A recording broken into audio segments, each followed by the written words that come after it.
It's time for AggroChat, the official podcast of the Tales of the Aggronaut blog and stalwart gaming community, where we talk about stuff and things, and the stuff about the things, and sometimes gaming. I'm Belgast, and let's start the show. Hey folks, it's that time again, time for another episode of AggroChat. This is episode 340. Tonight I'm joined by Ammo. Hello. Grace. Hi. Kodra. Hello. Tam. We're all a little loony. And Thalen. Welcome to the jam.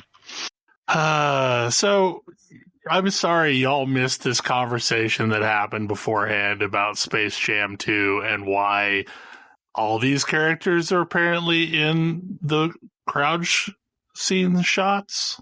And also how Pepe Le Pew was never funny. Yeah, he wasn't. Well, But yeah, I started seeing stills from the new Space Jam 2 trailer, and I just assumed that people were like editing characters into them to be funny. But no, every single one of the stills that I saw was just taken straight from the trailer. Like, it's nuts. It's just nuts. I mean, stuff gets hidden in crowd shots apparently all the time. I mean, apparently Space Jam 2 takes place in the Warner Brothers multiverse. Like, it's just how it is. I mean, but also, like, a universe where all the cartoons are all in the same area? Because, like, there's a number of properties that are in some of those that are cartoons that are not Warner Brothers. Mm-hmm. Was Who Framed Roger Rabbit Warner Brothers? It was Warner and Disney together. right. Oh my god, wow. Okay, that would never happen again. No, it But, wouldn't. like, No. Yeah. That's but why there's- there will never be a sequel. There's definitely precedence for mixed cartoons and live action in the Warner Brothers multiverse. Yeah. Well, and these and all these live action stuff, it's stuff that belongs to Warner. Either Warner Brothers created it or has since purchased the company that created it. So, like, it just true. Does Warner own Cartoon Network now? Yes. Okay. I mean, And Didn't they HBO, and that's why always? all the cartoon. Yeah, Warner has owned Cartoon Network forever. They they bought Hanna-Barbera forever ago, because Okay. and they merged with HBO a while back, and that's why all the Cartoon Network stuff is on HBO Max now. yeah, I remember Boomerang was a spin-off of TBS. I Yes. think. Speaking then- of which, that means Kids Next Door is on HBO Max, and if you have never watched Kids Next Door, oh my god, you need to watch it. It's the best thing. Oh man, It is a good show. It's a really good show. We're not gonna get into a Cartoon Network what's the best show because we're gonna have some fights Well, yeah. Yeah. because Life and Times of Juniper Lee exists. Okay. I will say though that like HBO Max is rapidly becoming the best or my favorite of the streaming platforms. Somehow, even though I know the joke is that everyone has it, it's the one I don't have. Really? Yeah. Yeah, AT&T just gave it to me for free. Yeah, Yeah. like AT&T gave it to me for free as well. Same. But yeah, they like keep adding stuff that I want to watch. Yeah, I'm paying actual money for it, and I am happy to because there's a lot of good stuff on there. I am able to watch first run movies on the day they come out in the theater, and it makes me very happy. I'm Like, I'm on the opposite thing where I'm not paying money for it, and I feel like a pang of guilt, like I should be. I don't even watch that Yeah. much TV. I was super on board with watching Kongzilla when it came out on Yes. the 31st. Yeah, like it would have been worth the cost of the month subscription just for that. Like, absolutely would have paid several times that to be able to watch Godzilla vs. Kong on day one. Yeah. Yeah, we've definitely reached the point when once my free year expires, I will be resubscribing because there's a lot that I want to watch on HBO Max now, as opposed to like 2 or 3 things when it first came out. Anyways, to follow up on my comment, no, apparently Juniper Lee is not on HBO Max, and there is a petition to fix that. Well, I'll get there. I mean, Disney Plus only just finally got around to adding Adventures of Superman, so we actually have the entire DC animated universe on there now. Wait, Yes, who? even the Zeta Project. Wait. Or Disney not Plus? Disney Plus. I'm sorry. Yeah, HBO Max. Yeah. HBO Max. No. I was gonna say Disney Plus has added some other stuff recently, and it's all getting crossed over my head. But yeah, like that's a lot of why. That's a lot of it is right there. Is the entire DC animated universe is on HBO Max now, and okay, yes, I own it all on DVD because of course I do. But it's easier to watch it. The that DC way. animated universe movies are great. Yeah. Is Teen Titans on there? I don't think it is yet. I assume it will at some point. I think Young Justice is. I'm pretty sure I've seen Young Justice there. I think maybe the original Teen Titans. There's 3 Teen Titans cartoons, I think. Just 2. There's only Teen Titans and Teen Titans Go, but there's also the the Judas Contract I thought existed. But yeah, I think they did a movie. It looks like the original Teen Titans is up. Okay, cool. So yeah, because I thought I had seen that on there. Yeah, it's all there.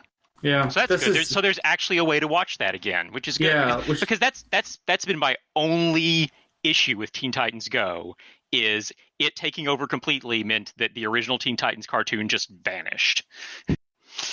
I think I'm one of the few people that really greatly appreciates Teen Titans Go. But I like both of them for different things. Go is fine.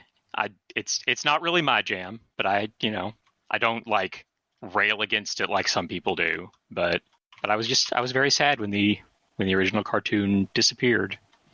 I couldn't watch it. It's very good. There is a showrunner who I really want to pin down and get them to explain why they decided to wrap up a show, possibly the best series finale ever, one of the greats. And then they're like, you know what? Instead of this being the series finale, we're going to have some weird thing that leaves a bunch of unresolved plot points that's not going to go anywhere because the show's canceled. Which show is that? Teen Titans. Do you remember how it ends? Are you thinking about the it's been a while now. So it ends. So the second to last episode is Titans together. Yeah. All of the Titans get freed and have a big battle with the Brotherhood against the Brotherhood, right? And defeats the Brain. Yeah. And it is a great. It's a great arc showing a lot of the different characters' growth over the time. It's a beautiful way to send off the show. And then the last episode is Beast Boy finds out Terra is alive and Slade is still around in the corners and... Wait, what? Yes! I never saw this episode. Oh, yes. This is the actual last episode of Teen Titans. Beast Boy goes to a high school and finds out Terra's alive and doesn't remember him, or does she, and is really uninterested in him being around her. I mean, that's just par for the course for Gar. I mean, that's sure, to be honest. But it's that's a really weird choice. I never saw that episode. I did not realize they did that. That makes me think that maybe they didn't actually intend on wrapping it up. Yeah, maybe. And they just didn't get picked up for another season. It was intensely frustrating because it's oh, yeah, this is a great final episode to go off on. And I was oh, well, that's a weird thing you decided to do there. I thought maybe you were referring to the Trouble in Tokyo movie, but that was just an entirely self-contained thing. No, I have no problems with Trouble in Tokyo. No notes. I like it a lot. It wraps up the Starfire Robin romance arc that's been will they, won't they, what's going on there. Mm-hmm. Great, sure. But no, I'm pretty sure it's called Things Change. Check it out. It's wild. Apparently so. Huh. Weird. What were we talking about? I don't know. Streaming platforms. Oh, right. HBO Max is good. Space Jam is madness, yeah. Yeah. But the original one was, so I wouldn't expect anything less of the sequel. I don't know, I feel having now seen some of it, I feel all of those, I really in my head always associated the like Warner and like Mickey Mouse Disney characters in my head, but it feels like the Disney characters work better in their own, like outside of self-contained skits. Whereas I don't feel like long-form shows featuring the Looney Tunes are necessary. Like, the best one is the one where none of the actual Looney Tunes are there, and it's all of their kids.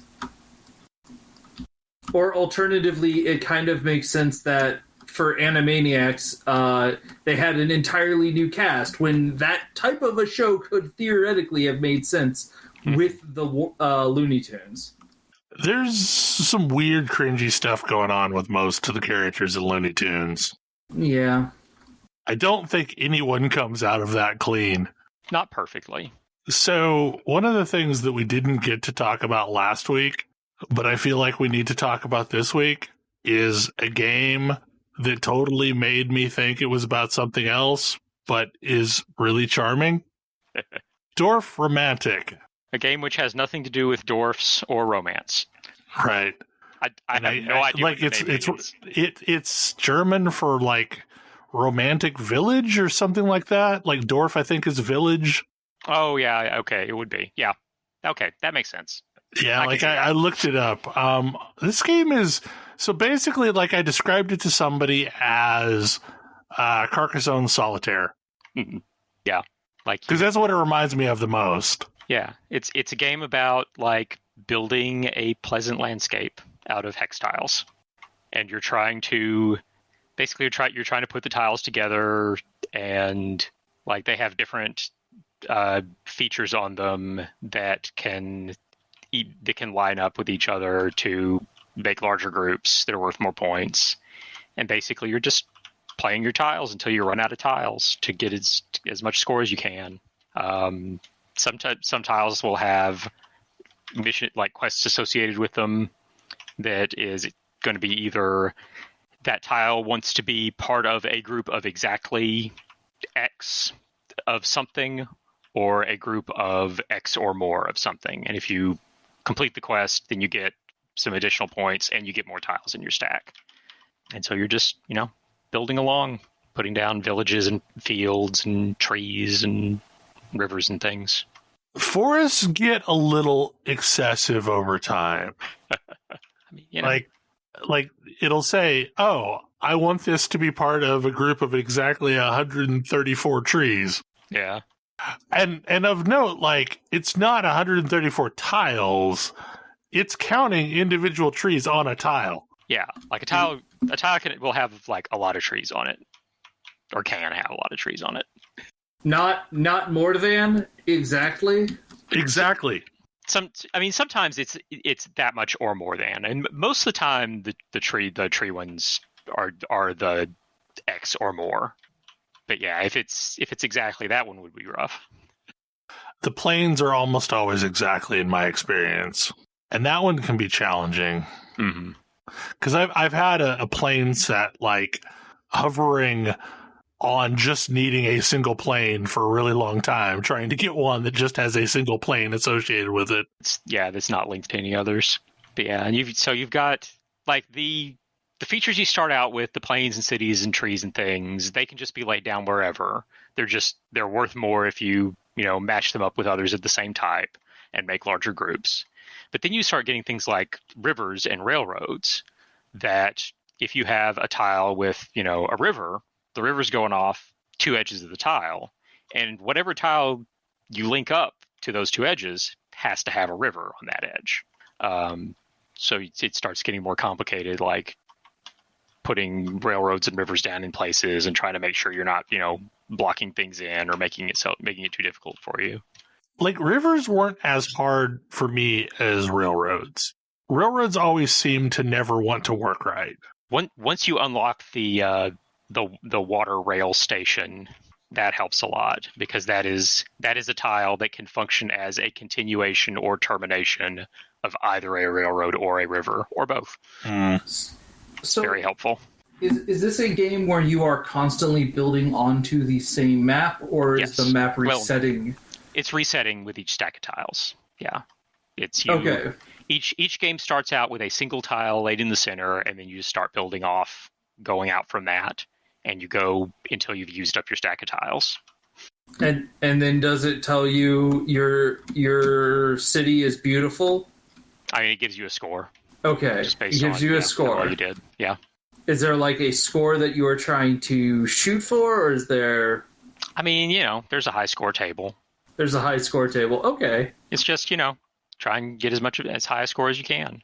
And then also, as you play, you will unlock additional tile types that get added into your stack. So like you don't have like rivers and railroads and things from the very beginning. They get added in as you go along. Those ones show up relatively quickly. But yeah, it's just it's a cute little solitaire game. It's like pleasant, laid back, pretty cheap. It's like $8. It's in early access because everything is in early access. That's just how it works now. And you also unlock like color themes, so that if you want to start a map with a specific tile set other than the base tile set. Yeah, it unlocks like new biomes. Is this a game you're going to, like, the difficulty's going to ramp up as you go on? Like, are there new twists as you play through it? I mean, so far you're trying to keep things alive, basically. You are depleting a stack of cards. And the only way you get more cards is by finishing objectives. Well, so you'll eventually run out of cards. I mean, mostly it's just so the addition of new tile types like adds new twists because you've got the tile types, for instance, that like limit what you can place next to them to a degree, which the initial ones don't. But mostly it's just a matter of like getting the hang of how scoring works and gauging whether you should continue growing a particular group of features or close that group off to get a point bonus off of it. Because like that's one of the things that I realized is the quests are to, create groups of, X size or more or whatever. So it's nice to have an existing group that you can add on to, so you're not having to start from scratch. But also there's bonus points for finishing a group, which is, closing it off so that there are no more edges that group could continue off of and get bigger. So it's like, do I want to score off this and get some points, or do I want to, hold it open in case I get a quest tile later on that I want to use it with? Well, and part of the reason why I compare it to Carcassonne is eventually you get like a windmill, and you don't get points off the windmill until you've like encased it in, like you have to have it touching a certain number of tiles, and then you also get points for it for closing it off to where like all that area is now closed off. It reminds me of like scoring a windmill, or not a windmill, a church in Carcassonne. But yeah, I don't know that the difficulty really ramps up very much. It reminds me a little of Mini Metro in some ways, although without the time pressure. I did like Mini Metro. Yeah. Hey, me too. But yeah, it's just, make a pleasant landscape. That sounds nice. Relaxing. Yeah. So I guess there has been some Deep Rock Galactic playing. Bell, do you not know about Deep Rock Galactic? I know about Deep Rock Galactic. I've not played it in a group, but I know about Deep Rock Galactic. I mean, this is game where you get to be as dwarfy as possible. It's true. Like, there is no game where you are more dwarf than this. I can't imagine that game is terribly fun solo. No, I can't. It's fine solo. Like you kind of have to. You're missing out on a lot of tools. You're missing out on a lot of tools. What were you playing as? I'm curious. I think it was like the engineer. That's probably not the worst choice to solo with. Because like it seemed like it had answers to problems, but maybe not the perfect answer to problems. Yeah, no, it definitely doesn't have the perfect answers to problems. This is very much a game that you want to bring 3 or 4 people into. It is a ton of fun with 3 or 4 people, though. It is so much fun. Well, like, you want, like, one person basically providing visualization for the rest of the group. I mean, yes, but like you have everyone has different things. Like there's different purposes to all of the characters. And like hilariously, I do think that the gunner is legit the best person at doing the fighting, but even they have some mobility in the form of their zip line that other people can use. And then you have but it's like procedurally generated caves. There's going to be objectives that you have to go and dig out of the ground, or you're going to have to run these like weirdly satisfying pipe rails to like pumping stations that you can then ride like a build your own roller coaster, and bunches of bugs are going to come and try and kill you while you try and extract as much of you as you can from the interior of this incredibly hostile planet. But like this is a game that has flow down really well, where like, okay, right now we're at ease as we're sort of exploring and trying to find the resources that we want to harvest, and we're like calling out where we see nodes, and then all of a sudden, there's a swarm of bugs, and we all have to quickly figure out how we're going to set up a defensive perimeter to fight them off, which caps off with a frequently mad dash to the exit before the people pull out and you're left in the middle of nowhere. Especially in the this past week, the number of times where we got down to, I think, like 20 seconds or less remaining in the time after we had watched our escort just walk directly up a cliff face that we could not possibly get ourselves out of, and had to find an alternate route at the end. It was a tense moment, but it was a lot of fun. And then if you want, you can go back to base and get incredibly plastered for your next adventure, which I don't necessarily recommend. But you can be very terrible choice. I thought that effect was going to wear off on a load screen, and it sure didn't. Nope, it sure didn't. That was really funny, actually. I was entirely non-functional for like the first 10 minutes of that mission. So this game is doing a thing that I have long said I wanted to do, which is try and figure out how to do role-based play where the roles are not tank, heal, DPS. And I feel like this is doing a really good job of like, you've got sort of an explorer, you've got explorer, pathfinder, defense, and assault. Like, nobody is going to be better at forming a path than a driller. No one is going to be better at scouting out than the scout. No one's going to set up a better defensive perimeter than the engineer, and no one in a straight fight is better than the gunner. And all of those roles feel relevant in this game. Because the caves are procedurally generated, and you actually have to explore them, which I really appreciate. Like, you can't just memorize a map. Well, in what I've seen of it, it doesn't appear like...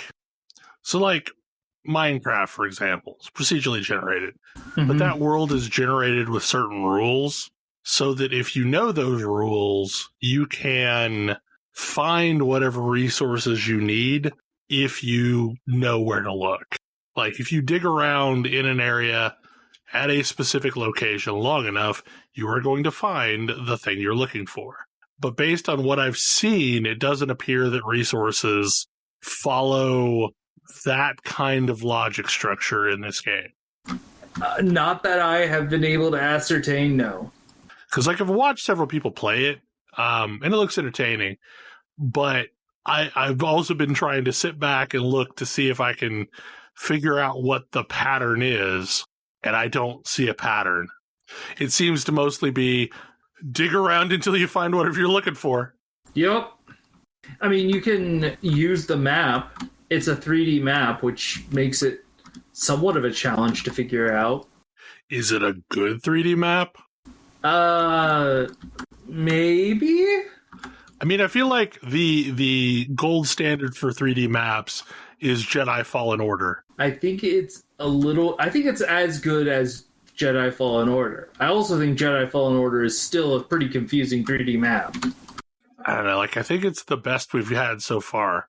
Yeah, it's very similar to that. And then you can sometimes see what might be hidden behind cave walls and where you should go digging. Okay, Kodra, what is phone magic? I mean, it's magic on the phone. Oh, okay. So you mean MTG Arena's coming out on iOS this week? Yeah, last week, I think. Well, yeah, like this past week. Because, I've been playing it a lot on the phone. Its form factor is definitely well suited to the phone. It is. It is very much well suited to the phone. I've played it a fair amount when it came out on Android. Yeah, and it's definitely a fun experience being able to just like somehow it feels better to play on the phone than it does to play on like my PC. I would agree. I would definitely agree. It's something I could not have possibly imagined, but then I was like sitting at my computer playing Magic on my phone. I was like, this seems weird, and then I was like, you know what though? I don't want to play it on my PC. I want to play it on my phone. And like the client is really fairly optimized too. Like you can load in and out of it pretty quickly. Yeah. Matchmaking seems to be pretty quick as well. Yep. I mean, people are still playing a lot of Magic. And I'm currently in a Throne of Eldraine quick draft where I'm playing 5-color mono red. I'm literally mono red, but I have all of the hybrid red cards, so it shows that I'm in 5 colors. It's very fun, but I mean, Magic is like, again, not for everyone. For me, though, it's definitely the card game that I understand the best and feels the best to play, has the most interesting interactions, and I love having it on my phone now. It works really well, which, like, some of this is like, oh, well, duh, of course it works really well, it's Magic on the phone, but I have now been through several just terrible ports of games I love. So I'm not discounting anything, and this game is actually good. Yeah, like it works exactly like I'd expect. It's a better experience on the phone than Hearthstone was. And I thought Hearthstone was a perfectly fine mobile client. You know, I never really played Hearthstone on the phone. I mean, it was fine, but like I think I enjoyed Hearthstone on a PC better. But this, like, there's just something about the mobile client. Like, it seems more streamlined than the PC interface in a way that works well. Also, it latches perfectly onto Google Play, so I don't have to worry about, funding my account through another means. Oh, interesting. I haven't checked to see if it latches onto Apple Pay. I would assume it would. I would assume so. Apple Pay is pretty amazing. Like, I have to say, the ability to not need a credit card is one of those things that I really appreciate. Like, I can just have a phone instead of a credit card now. That is not a thing that exists here in any form. Wait, really? Yeah, no, like, mobile pay is not ubiquitous at all. Like, it is a rarity that anyone accepts mobile pay. Huh. You live in the future, Kodra. Yeah, it's true. The worst part is that, like, we're behind. We're just catching up to the rest of the world. Yeah. Right. Because, like, like, China is all about paying via WeChat. It's not even that. No. Europe. Yeah, Canada. Yeah, that is not a thing you could ever rely on here. Honestly, paying with credit card isn't necessarily a thing you could rely on here. So the only places where you can't pay for things with credit cards are almost certainly fronts, organized crime fronts here. No, it's just here. It's mom and pop businesses that have never ever paid for credit card processing. Yeah, well, I mean that's the fascinating thing for me is that the mom and pop places here all went to like Square. Yeah. Because it cuts down on the amount of money they need to spend on hardware and maintenance. They just need a cell phone and a thing that plugs into it. Yeah, that is not a thing here. Like, if it is a millennially owned business, then yes, that is a thing that exists. There's like a place where I go to get tea that's it's run by like this older lady in her 60s probably, and like she just whips out her phone and plugs the thing in anytime somebody pays for anything. That's the entire storefront. There's no cash register. There's a sign up that says we don't accept cash. She doesn't even want cash. I mean, I know that's just not a thing yet here. I know a lot of people went to explicitly refusing cash during the pandemic. There's a lot, yeah. Like, it's probably more difficult for me to pay for things with cash than with anything else at this point. Like I said, you're living in the future. Yeah. It's weird. That is a little wild to me. Like, is that basically your same experience, Thalen? I mean, Square is reasonably common here, but like places refusing cash, no, that's not.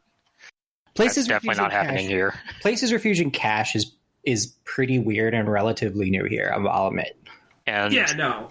That's like in the last year. Yeah, and like as far as Apple Pay, I see places accepting it, but I don't have an iPhone, so I don't really keep an eye out for it.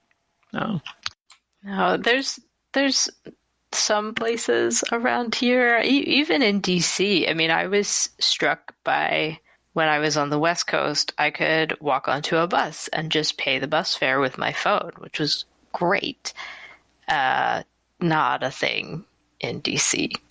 I think they're thinking about trying to do that eventually, but yeah, no. Yeah, I could probably. I mean, one of the accessories that's really popular here are the phone cases that let you put like an ID card slot, like just like slip an ID card in the back, and that's all you need. Yep.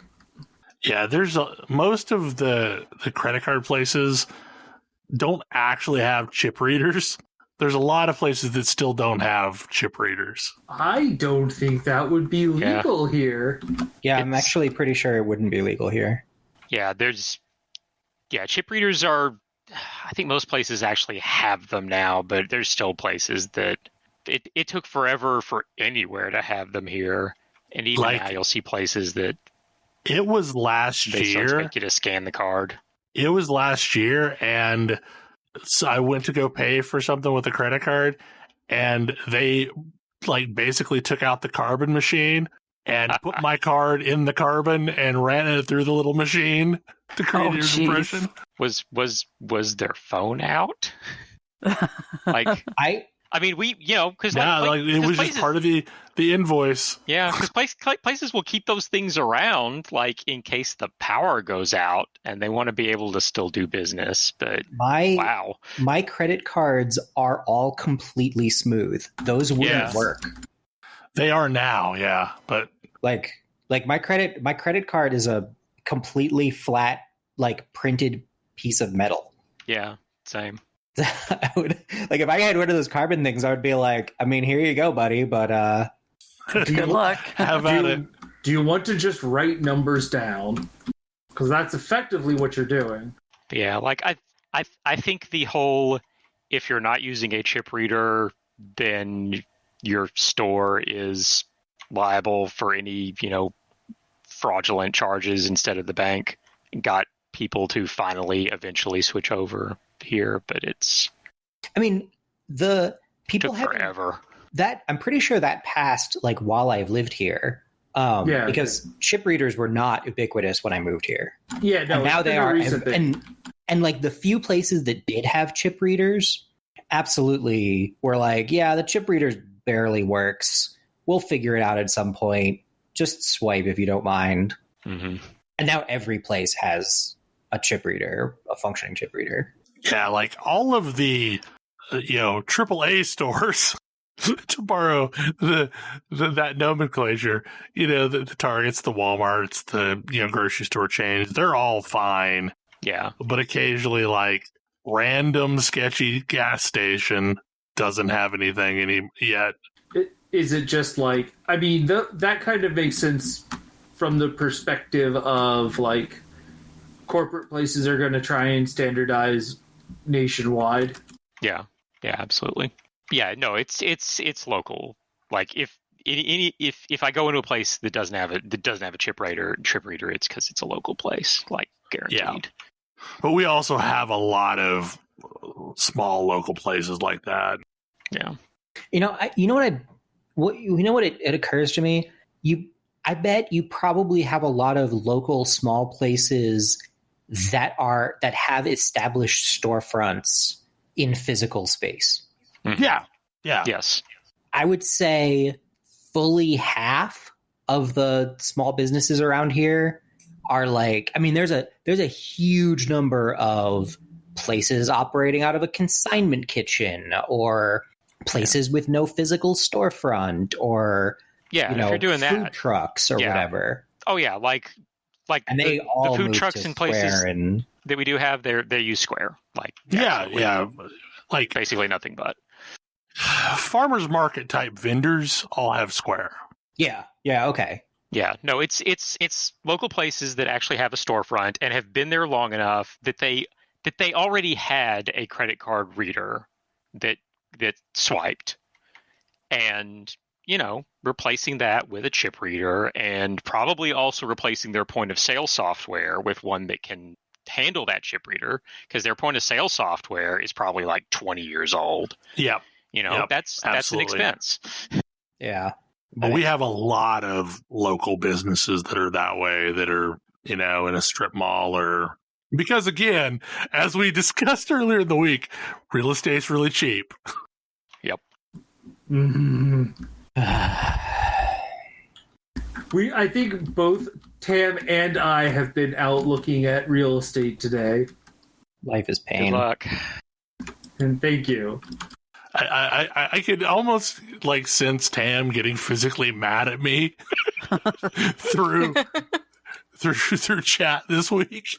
I feel like I get the impression the real estate market here has heated up a little bit in the past year, but nothing like remotely like what I'm hearing from like you guys, or like we've got a friend in Iowa that's been house hunting, and apparently the market there is just absurd. Well, like, in the 20 years I've owned my house, it's doubled in price, basically. But, it was real reasonable when I got it. I weep. If I look at a place where the last sell price was 5 years ago and it hasn't doubled in price, I look at it and I'm like, what's wrong with it? Something's probably messed up in a bad way. I don't think our place is doubled in price, but also our place is further out. We're not in the fire zone. Yeah, I think our house, we bought it at the peak of the bubble, and so it is basically worth the same amount that we paid for it. Because it went down a lot, and now it has sort of recovered. The pre-2008 bubble? Yeah. Yeah. Yeah, now it's like, are we in another bubble? Everyone is sick of where they're living right now. Yeah, that's definitely true. There's a whole lot of people sick of looking at whatever they've been looking at for the last year. But also, nobody wants to leave where they sell their current home before they find another one. And so, like, there is a bigger pressure. There is more buyers than there are sellers.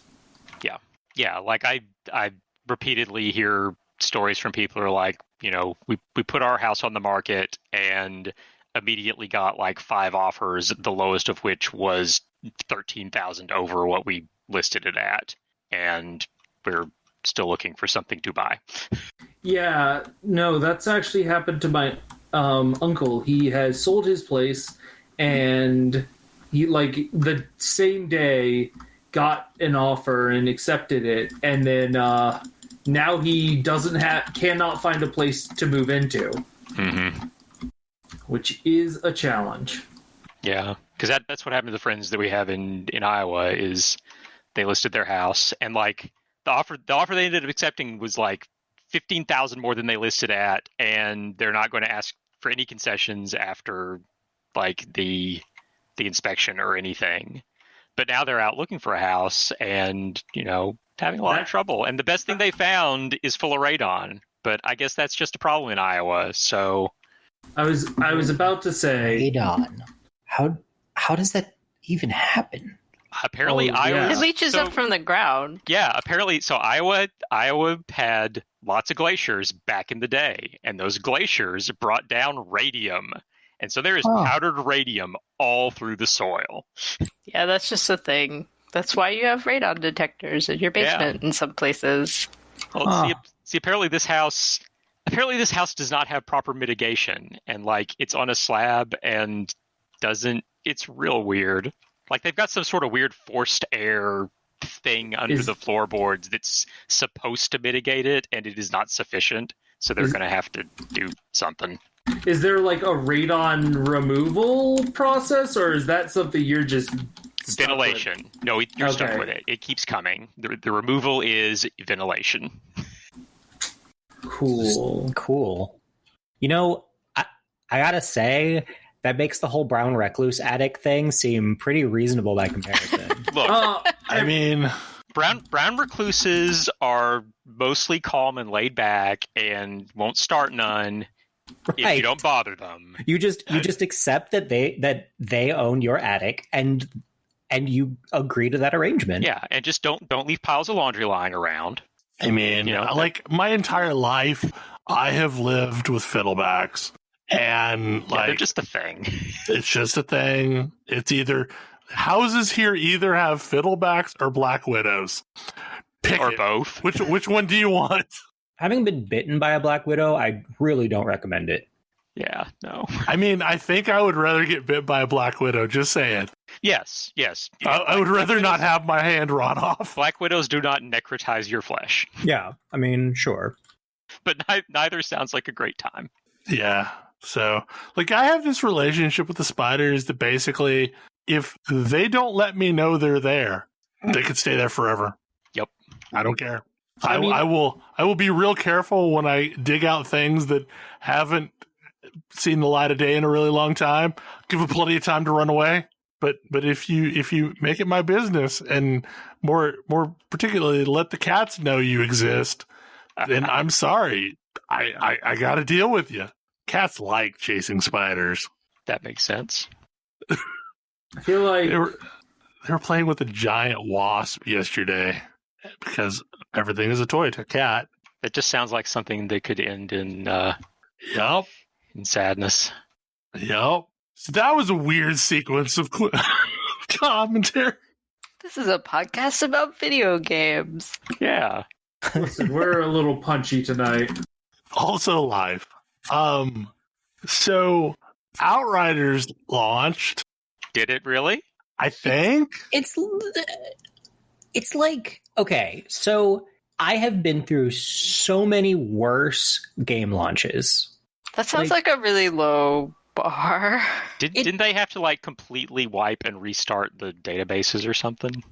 I haven't seen anything that bad. Like, it's had some connectivity issues, and that's about it. Like, some connectivity issues, and there's a couple of irritating bugs.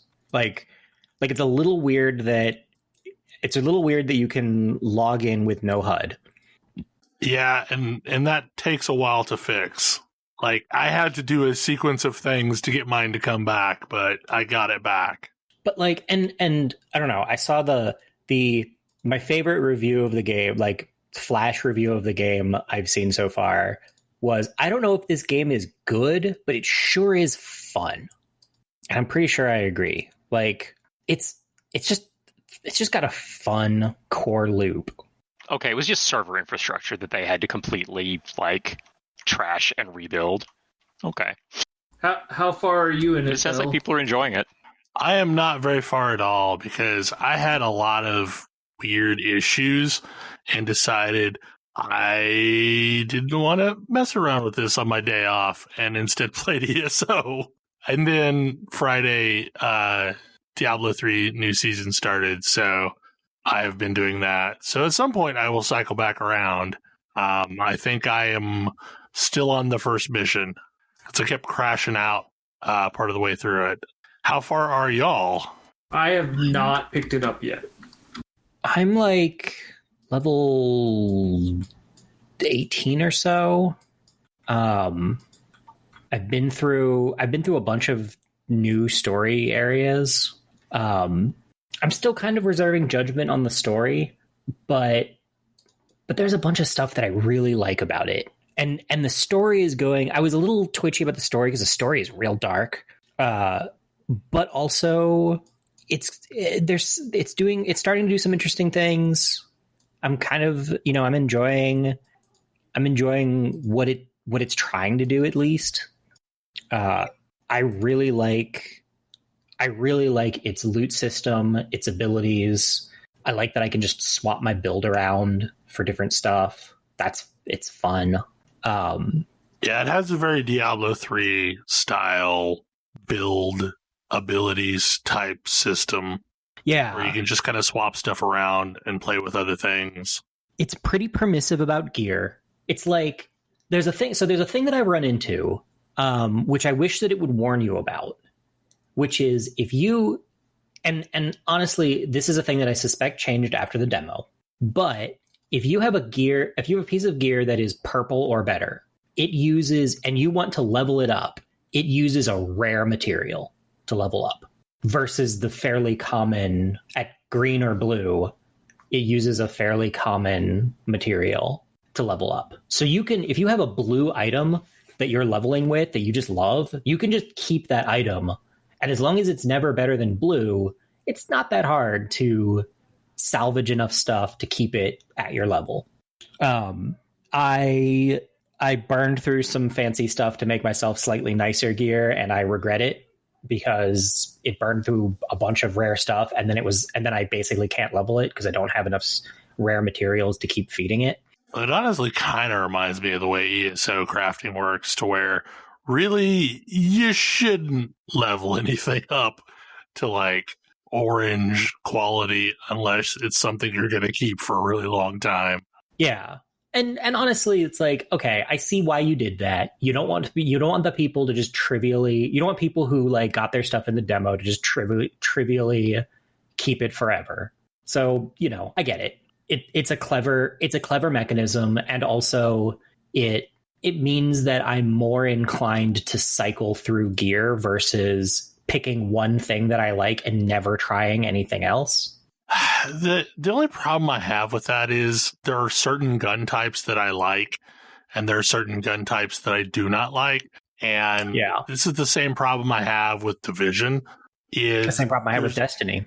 There's only a handful of gun types that I enjoy, and like I'm constantly trying to maneuver so that I can stay ahead with having one of each of those that I like that's of sufficient level.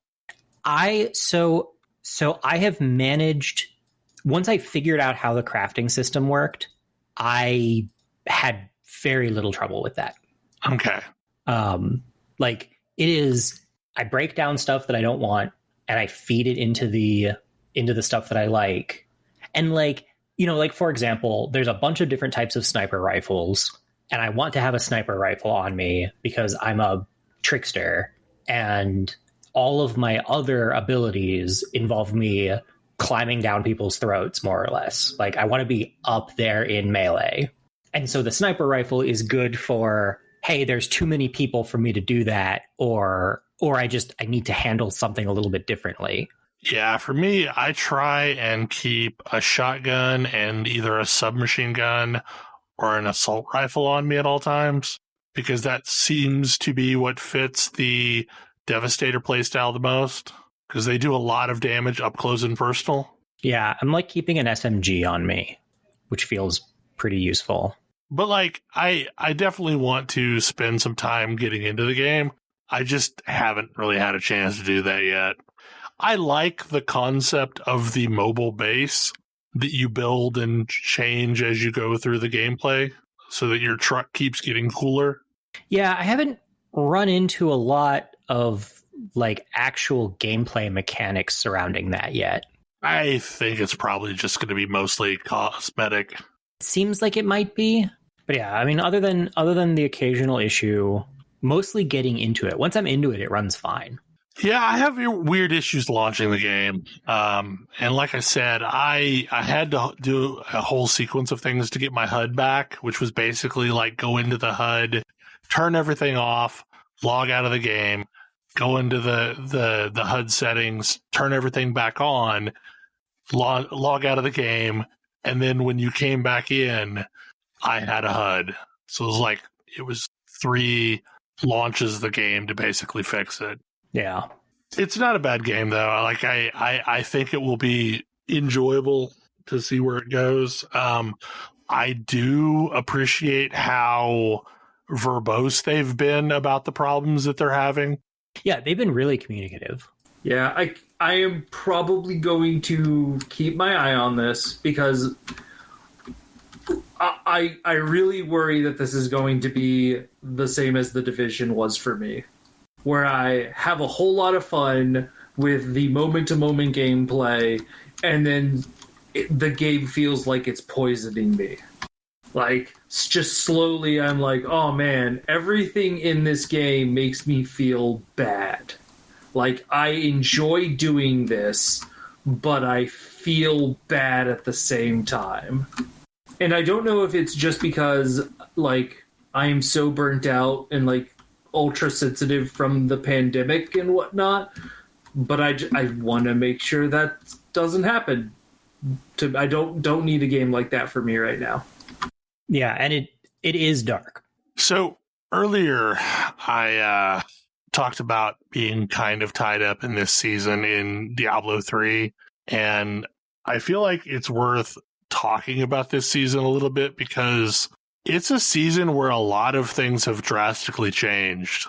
Namely, so like since inception, you've basically gotten to choose a follower to take with you on your adventures, but your follower is really a very stripped down character. Right. In that, like, you have a weapon and some jewelry and a relic type item that is specific to that class of the 3 classes. But in this season, followers now have full gear builds. It makes things real wild. It is. They also did this thing where certain follower or certain items on your follower emanates to the player. Oh. So, you know how annoying it is to try and work Nemesis Bracers into a build just because you want the ability to summon elites every time you pop a shrine? Uh-huh. You put Nemesis Bracers on your follower. That effect emanates to you. Oh, wow. Yep. Homing pads are real cool in that, like, they let you teleport without getting interrupted. Put the homing pads on your follower. My favorite one so far has been, there's a set, the Sages set, that if you have the 3-piece, it doubles the amount of Death's Breath that drop.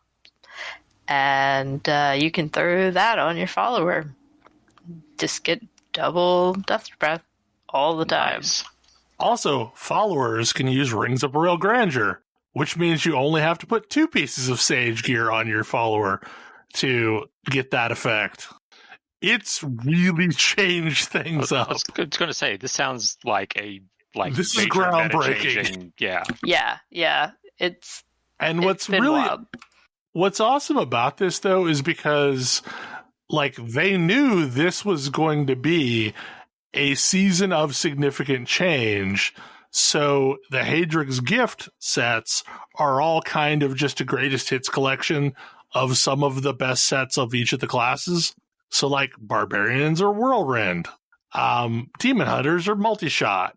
Yeah, Unhallowed Wizards are Tal Rasha. I think. And witch doctors are Helltooth. Yeah, I think Necros are Rathma. Rathma, I think, yeah. Yeah, it's just like pick some of the most fun sets for each class, and ones that have builds that are like pretty straightforward to put together right out of the gate too. And for the most part, like the builds haven't changed since the last time there was a season centered around them. So you can kind of reliably know how to build that. That way you can spend your time fiddling with your follower more than fiddling with your own build. Yeah, like the thing that has changed is a lot of the little fiddly pieces that you were trying to cram in here and there. Some of that stuff could just go in your follower now. It's pretty sweet. Yeah, and like the thing I'm noticing is like there used to be things that we would switch out, like, oh, I'm going to farm Greater Rifts. I want this build as my farming Greater Rifts build. Well, now you can kind of just throw those items on your follower and just switch the gear on your follower so that you just keep the same basic build on you. It's pretty great. I'm enjoying it. I mean, like, it's a limited subset of items that they've decided to add this emanate trait to. And I have a feeling that it's really them testing the waters with this concept, and maybe they'll add more in later seasons, but for now it's real entertaining. Yeah, I mean, a lot of the stuff that has emanate is kind of just general utility stuff. I mean, homing pads, nemesis bracers, the new flavor of time, which doubles the length of pylon effects duration. I love that one. Don't have to wear that or put it in the cube, but I still get that effect. Yeah, I've got I don't remember what armor slot this is, but basically where you like gain resource from sitting in fire. Oh yeah, it's a ring. Yeah, that's on my follower, and it emanates. Like a lot of the necklaces that are invulnerable to one or one specific type of elemental aren't in that set, but like this ring is. I also don't think illusionary boots will emanate. They do not. But like, it's really interesting to see the way that they continue to tweak this old game and breathe new life into it for each of the seasons. Because like last season, the thing was like, what would happen if we just gave you an extra cube item? And that led to some weird builds. And then unfortunately, they chose one of those weird builds as the Challenge Rift for this season. So we had to get through the Challenge Rift with a build that is functionally broken because it's missing Ring of Royal Grandeur in the 4th cube slot. That was a frustrating run. Yeah, I got lucky on my run of it, but it was not a fun time. Yeah, so like I leveled for most of this seasonal run without the benefit of the Challenge Rift materials, and it was fine. Like I lucked out and got a single item early on that kind of was overpowered and gave me a multiplier for Frenzy. Where basically, like, anytime I used Frenzy as an attack, it applied all of the runes of Frenzy at once. And that was able to make me functional. I mean, there was a brief period of time where my Barbarian was, like, clearing faster than Grace's Demon Hunter, but it was a brief period of time. Yeah, well, I mean, there's a chunk between 40 and 60 where a lot of classes just kind of flounder around. Demon Hunters, I feel like they just hit this low point in the leveling right in there where it feels like everything takes forever to kill. And then you hit 60 and all of a sudden you're 70. Yeah. It is nonsense, the difference between 4 pieces and then 6 pieces. Yeah, that too. Like, we went from struggling to do T1 to just instantly being able to do T10. Yeah. Yeah, I was really struggling to solo, like, just low-level torments, and then I got my 6-piece, and I cleared a Greater Rift 70. But that's always kind of been that way. Yeah. But it's a good season if you're interested in trying to play around with the new things that they've added with the followers. I appreciate that they gave us like a lot of tried and true builds for the season instead of like, what was it last season that they introduced, or they were all the new sets? I was skeptical about that, but it turns out I actually ended up really liking Gears of the Dreadlands. On paper, I wasn't entirely sold on it, but I actually ended up having fun with it. So I guess I'm sort of glad they forced me to play it for a bit. Yeah, it was a fun set, but like last season was all of the new sets. Yeah. Like, everybody was their new set.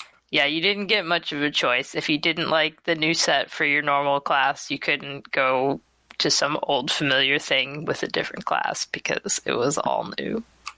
And the thing is I actually farmed up the materials to like switch over to unhollowed multi-shot, but never did. Like I was doing just fine with the new set. So, I mean, I also, I guess, am grateful that they forced me to play the new set. Any other short topics that anybody has? I've been assembling new high elves for this entire podcast, and they are a delight. What's the deal with high elves now? They're just modern, cool sculpts. I feel like, I mean, Games Workshop has been doing a lot of work on their Age of Sigmar stuff because they blew up the old world. Lots of people were mad. I was talking to Thalen about this earlier. It makes me think of blowing up the Star Wars expanded universe, but then like they're pulling back the stuff that's good, which admittedly is what Disney's doing as well. So yeah, and it works. It's like so the thing that they ran into, and this is for a whole bunch of reasons. This is the problem with elves in everything, is that elves, if your elves are humans but better in every way, they're not interesting, and they're in fact annoying. It's like the wrong way to do elves. And there's a bunch of different things that I've seen, but like, and I think this is why, for example, like a lot of people tend to like dwarves more than elves, because dwarves are not, like, they're not positioned as inherently better than humans in every way. Like in some ways, yeah. Yeah, elves classically have the whole, they're just superior in every way. Humans wish they could be them, but they can't because elves are beautiful and awesome, and yeah. Yeah, and there's a whole bunch of problems with that. But the thing that I think is interesting about what they're doing with Age of Sigmar is basically they were like, all right, so we blew up the old world and every elf died except for like the elf gods. And the elf gods, who are mostly just ascended mortals who are crazy powerful, all are trying to like bring their people back and have different ideas about how to do it.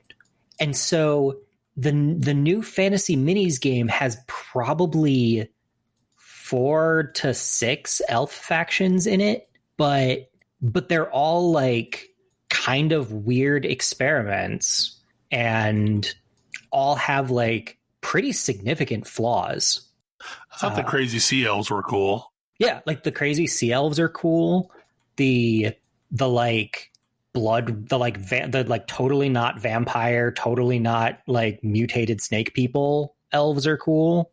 And their new high elves are like the concept behind them is that basically every new experiment yields something new.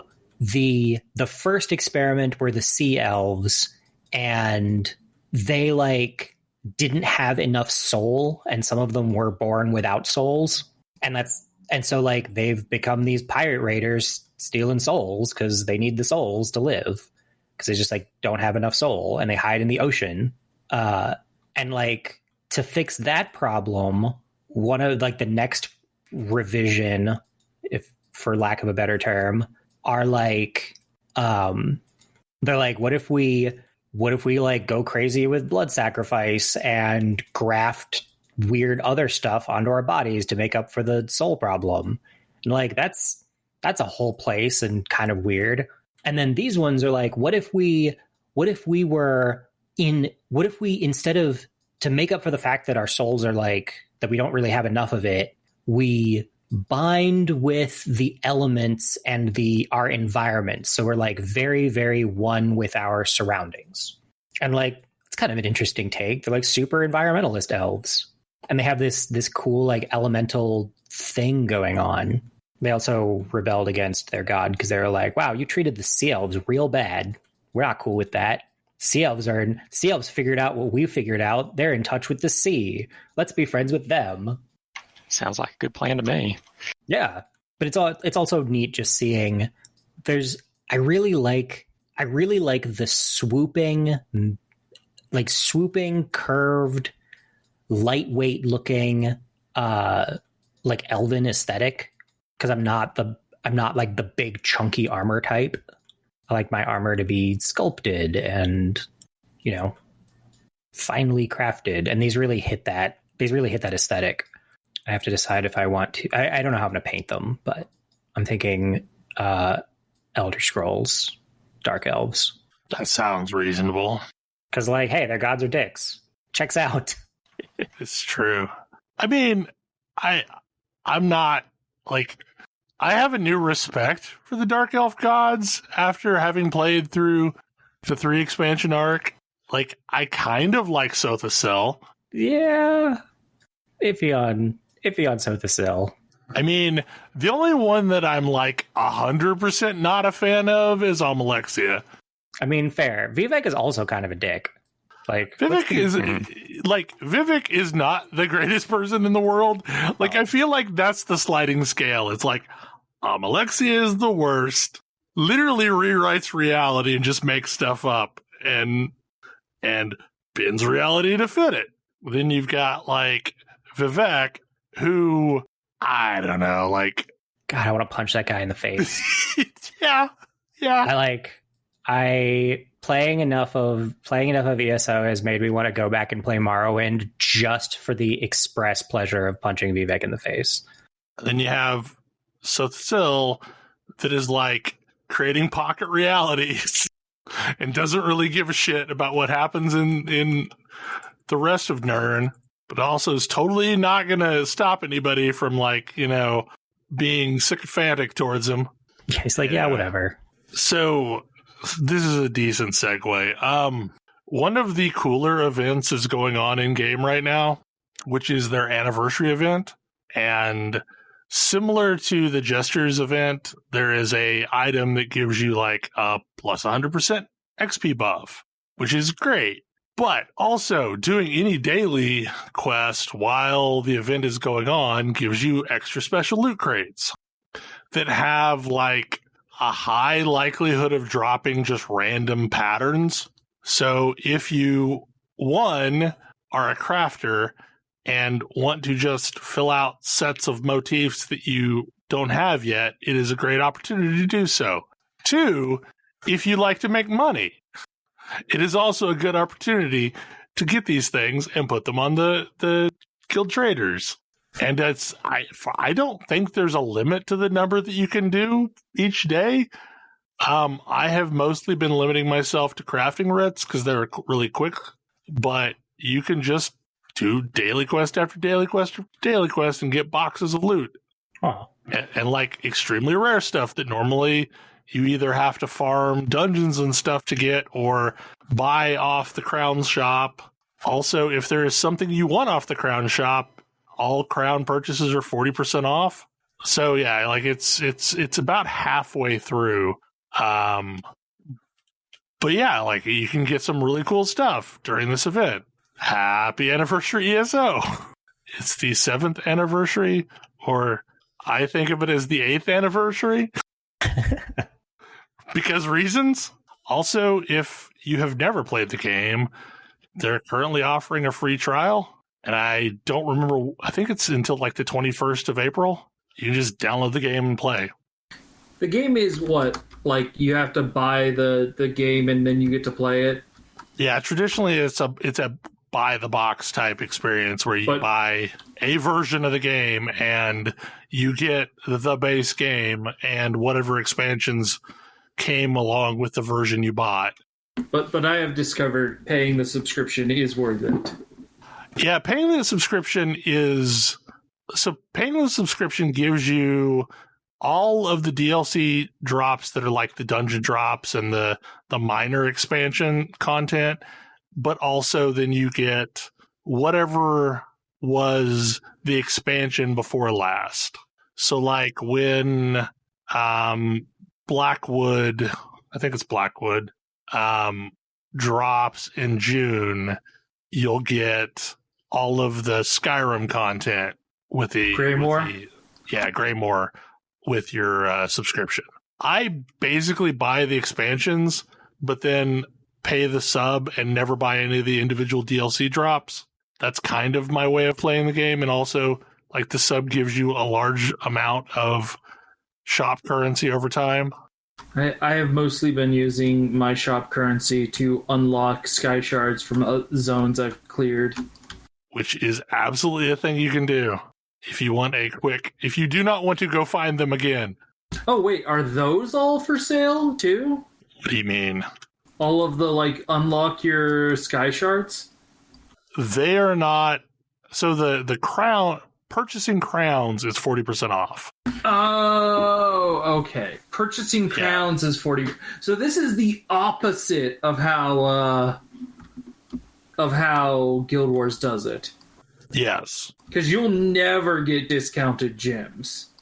Right. This is discounted cash shop currency, but the items are the same price. But like the $100 pack is now $60-something, for example, which is roughly the amount of, like, it's the 1,500 something crowns, which is what the big houses go for. I know this because the cartel that prices out crown to gold exchange has dropped what the exchange rate is temporarily for this event. That way, because the person isn't spending as much for the crowns, they're also not requiring as much gold for the crowns. The cartels in this game are really interesting. Yeah. Anyway, that's all I wanted to say. That is going on. If you have played ESO before, it might be worth it to pop in and get some extra loot chests because there's interesting stuff in them. I think that's probably time. Hopefully you enjoyed the show, as weird as some of our topics were. And we will be back next week. Good night. Good night. Good night. Good night. Good night. See ya.